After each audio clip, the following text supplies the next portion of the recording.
Lesson 22. Left hand, session number 5, bars 13 and 14. There's an interesting combination of notes that includes an inverted motif, inverted motif fragments, and a few extra notes similar to a counter motif that helps complete the modulation into a new key. This sequence of notes in bars 5 and 6 is imitated in bars 13 and 14.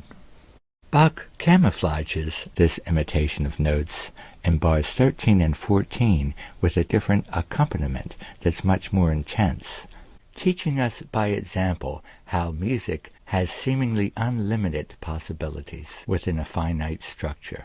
Pay attention to the fact that the E above middle C in bar 13 is not played with the left hand, unless, of course, it's more comfortable for you to play it with the left hand.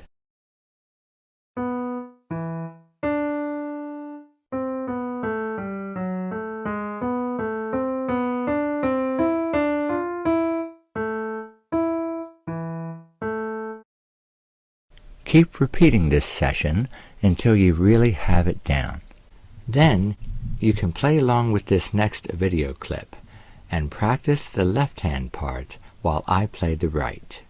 Don't forget that the left hand doesn't come in until the second half of the bar. Okay, I'll count 4 beats and then go. Ready? 1, 2, 3, 4, go.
A link to the complete practice score is in the description below.